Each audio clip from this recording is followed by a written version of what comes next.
Okay, so we start the computational geometry. So we will talk about not much more lecture on this area, just maybe 2 lectures on this. So this is a neat field for geometric problem. So this is the area. The computational geometry is basically algorithm for solving the geometric problem. This is the area where we propose the algorithm for solving any geometric problem. Solving geometric problem.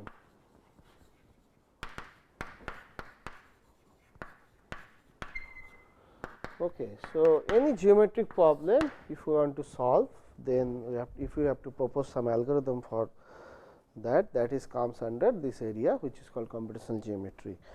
Okay, so it could be a geometric problem in any dimension. It could be 1D, it could be 2D, 2-dimensional, or it could be some higher dimensional also. Okay, so now to start with, let us talk about what are the fundamental objects in geometry.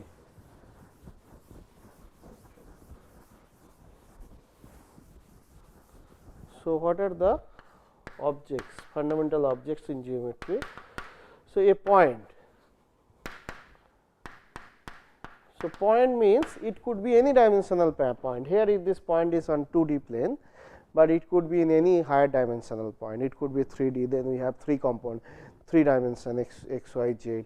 It could be d dimensional place. So the point and a line segment. This is a line segment, and it could be a line. So these are basic fundamental object in a in geometry: a point, a line segment, and a line. Okay, so now suppose, so what are the basic structure we can think? Suppose we have some geometric problem we can discuss. Suppose our input is some points. So okay, we have given some points. So these are the points. It could be any dimensional points. So now maybe we have to think for finding a, say, polygon using this point.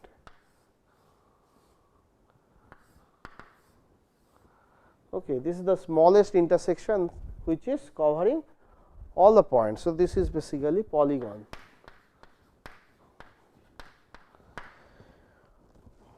So given a point set, so this is a point set we have. This is a point set.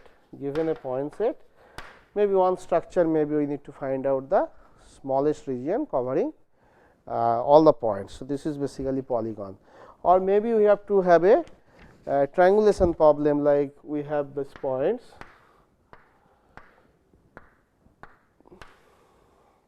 Okay, we have to form the triangle using these points. So like this. So minimum number of triangle. So this is the triangulation.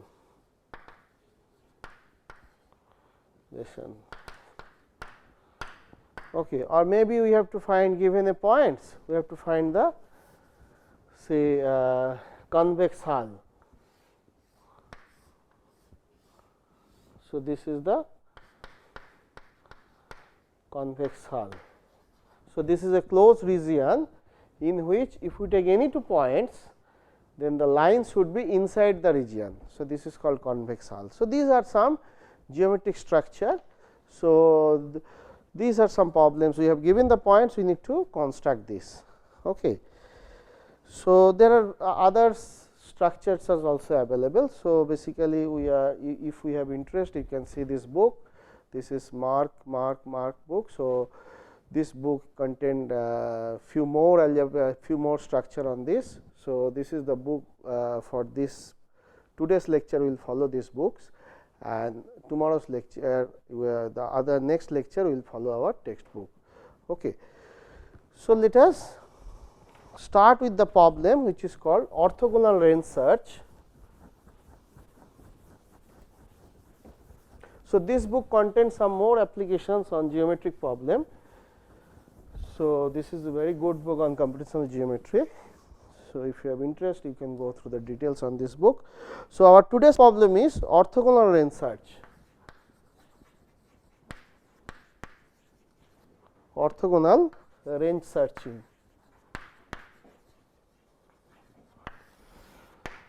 Okay. So, the idea is, suppose we have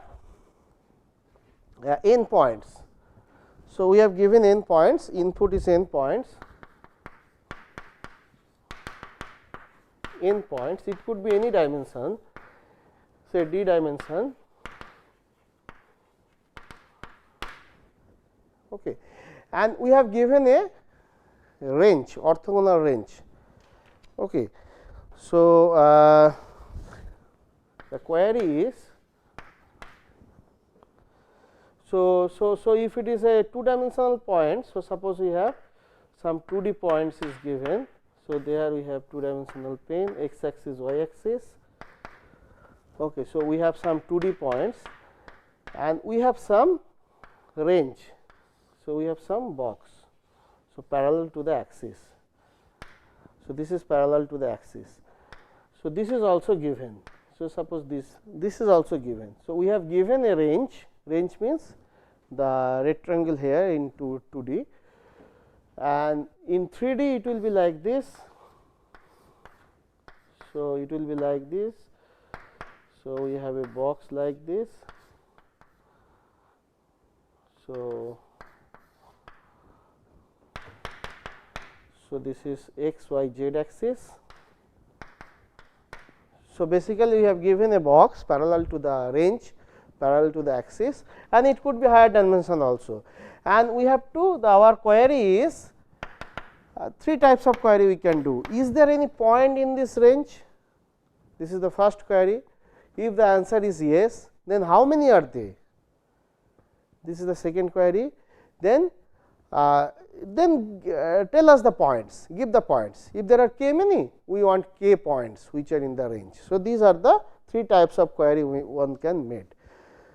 So, is this problem clear? This we have given a range, orthogonal range, that means it is parallel to the axes, and then we have to find out the points which are in this range. So, this is called orthogonal range search. So, how we can have a how we can handle this? So, first query is, are there any point? Are any points? This is the one query. Then second one is called how many? If the answer is yes, then the return those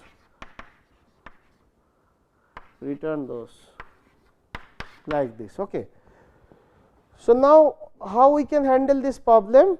What is the NAP solution of this problem? Suppose if it is d dimension. So, how we can check a point is lies in this range or not? So, one shot. So, we take a point, we just see the points if it is 2D points, we check the x axis, x coordinate, y coordinate, and we have a for 2D points we have this rectangle. Then we check whether this is this x axis and the x coordinate, y coordinate is x coordinate value, y coordinate fitted in this box or not, in this rectangle or not. So, 3D points we have 3 axes, then x, y, z, we check the 3 values if it is the. So, this is the one shot solution, one shot. Okay. So, what is the time complexity for this? It is basically order of, we have n points, order of n into d. So, d is the dimension. If d is order of 1, if d is constant, then this will be order of n. So, this is the order of n times algorithm. Okay. So, now we want to do something better, like we want to do some p processing, because this set is static set. We are not changing this. So, if we so this static, so we want to have a static data structure on these points, n points, so that we can do the search in faster way. So, that is the today's lectures on this orthogonal range search. So, we want to have a static data structure for this. Okay. So, let us start with 1D range search. Then we try to extend this for 2D and higher dimension. Okay. So, for 1D what we have? We have some points on the line, one dimensional points. So, this is the real line. So, we have some points on this line. So, these are the points we have.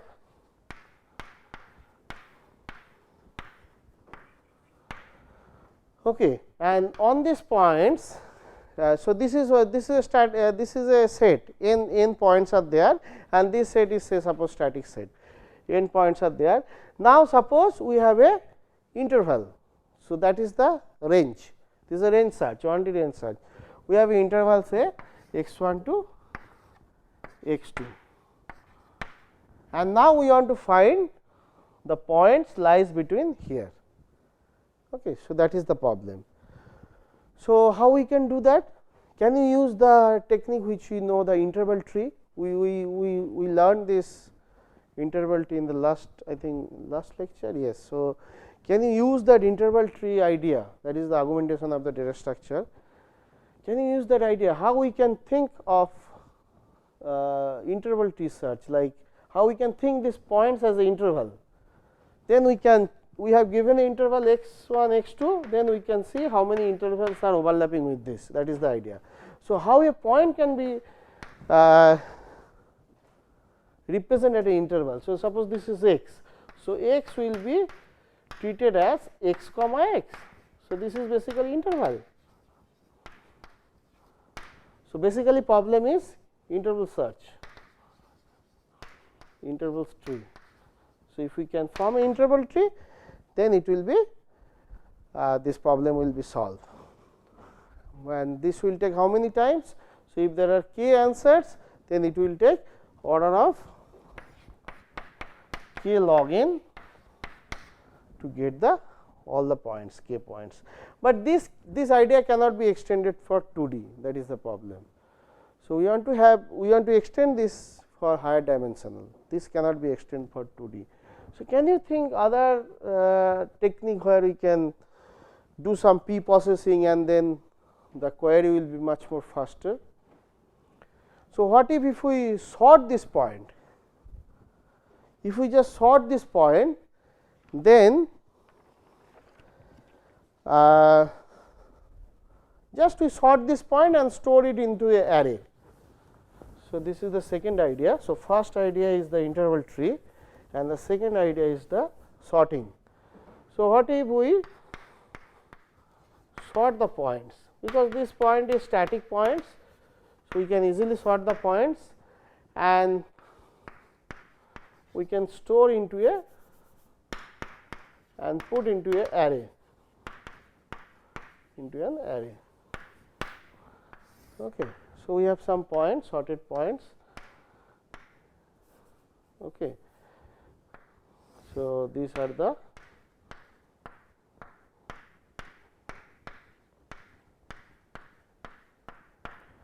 points. So, this now points are sorted. Now, what we will do? Now, how to have this query, the range search? So, we have given 2 points x1, x2, say we have given an interval. So, here range is the interval. What do we do? Excuse me. So, we do the binary search on this point and we do the binary search on this point.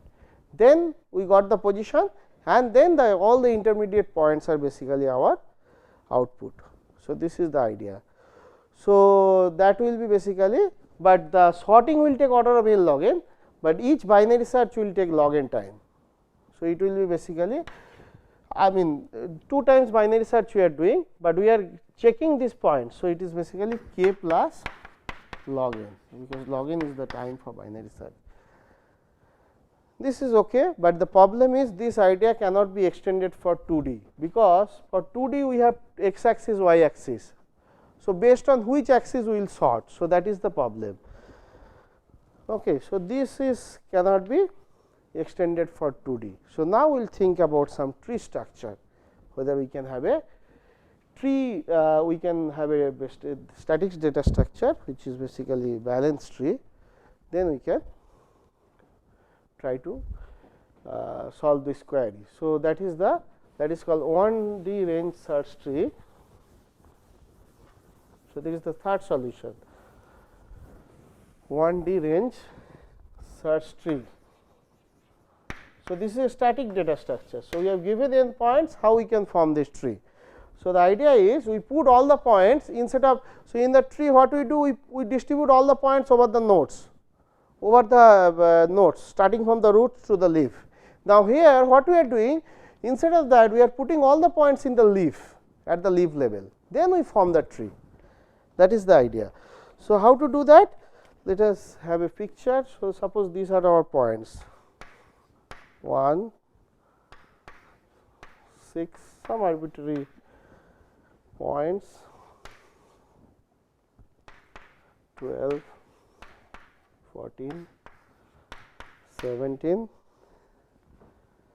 then we have say 26, 35, 41 points we are storing into the leaf. Okay.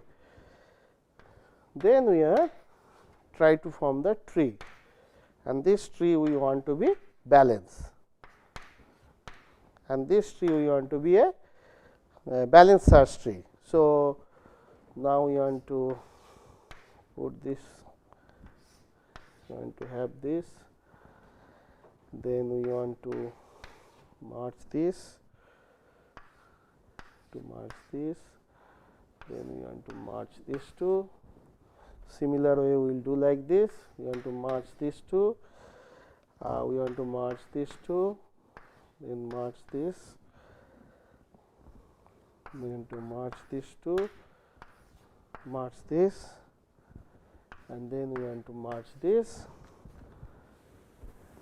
and then finally we want to have the root. Okay. So, this is the way we are going to form the tree. So, we are putting every input, every n nodes in the leaf level, and we want this to be a binary search tree. So, for that what we need? So, we need to put a value over here such that it will be a binary search tree. That means, it will be greater than 6 and must be less than 8. So, we can put any value between 8 and 6, but we are going to put the maximum value of this node. I mean, the idea is to put the maximum node value in the left subtree. So, that is basically we will put in 16, this is 1, this is 12, this is 14, maximum value in the left subtree is 8, this is 8, this is 26, this is 41, this is 35, this is 59, 43, maximum value in the left subtree is 42, and maximum value is left subtree is 17. So, 17. So, this is a binary search tree. Why this is a binary search tree? If you can check the any node, if we take x, now left subtree, right subtree. So, this is less than equal to x, this is greater than equal to x. This property is satisfying. So, this is a binary search tree. This is a balanced binary search tree. So, this is a good news. So, this is called 1D range tree. Now, we want to use this to have a so, this is our this is a static data structure. So, we want to use this for our query. What are the intervals? What are the points overlapping with a given interval? Suppose given interval is 7, 41. Suppose we have given 7, 41 interval. So, this is x1, this is x2. Now, we want to see what are the interval overlapping with this. So, 7, 41 means, so starting from here to 41 here. Okay. So, that means this one and this one and this one and this one. Okay. So, the leaf in all these roots, all these subtrees. So, when you output, if we just return this, roots, and if we say that my result is all the elements, all the leaf nodes in this root, where roots are basically 8, 14, 26, 41. So, 8, so the leaf of 8 is 8, leaf of 14 is basically 12, 14, 17, leaf of 26 is 26, 20, 37, and leaf of 41 is basically 41. So, this is the output. So, instead of returning all the elements separately, we just tell that these are the roots, these are the tree, subtree is my answer. So, where to get the elements? The elements are in intersection points are basically in this subtree all the leaves. So, we have to go to the leaves and we have to find the.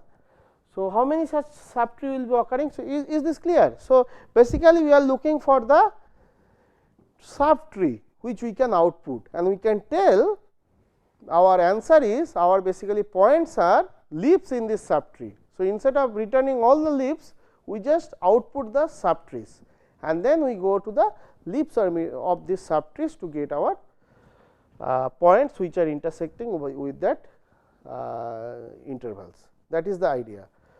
So, that is what is called, that is we are going to do in our algorithm, which is called 1D range search. So, the general idea is, so we are going to return this tree, this tree, this tree, this tree, that is it in our algorithm. So, after getting this tree, we just take the leaves of that tree, that is it. Okay. So, for the time being, let us erase this. So, let us just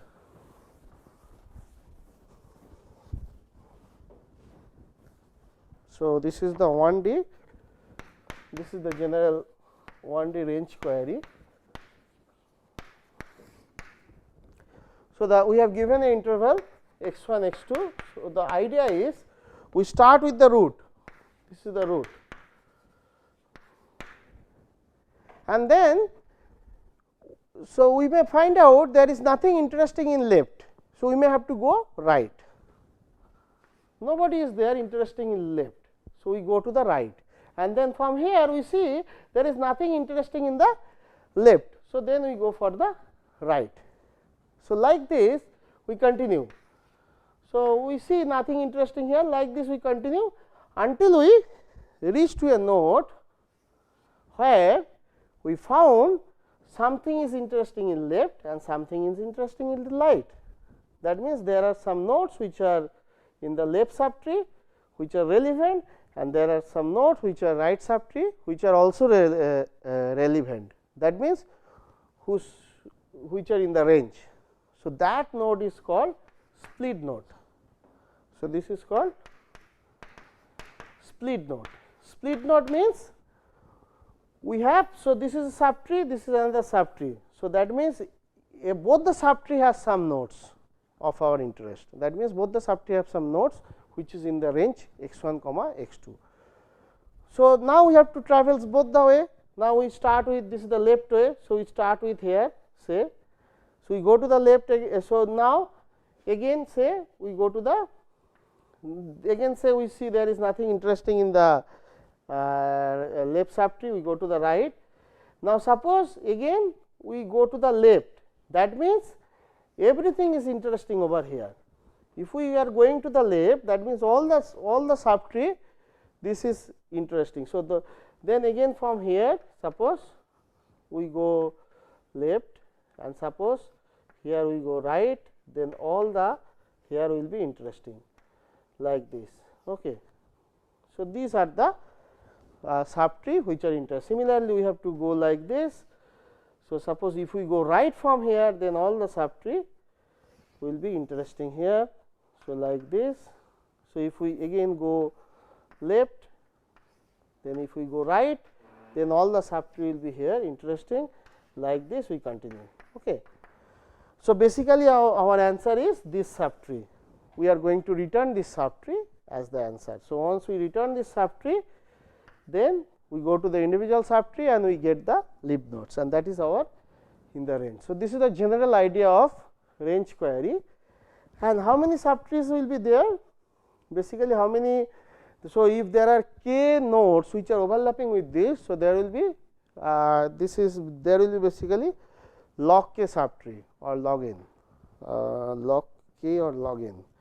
Intuitively, it should be log n, but we can show that there will be log k subtree will be there. Anyway, we will talk about that. So, this will be our basically output of the range search tree algorithm. So, this is the range search tree algorithm. So, in the next class we will talk about the pseudo, we will see the pseudocode of this algorithm, but this is the general idea. Idea is to start, we have a interval, we see, we match with this.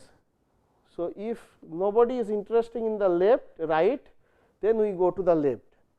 We will see the pseudocode in the next class.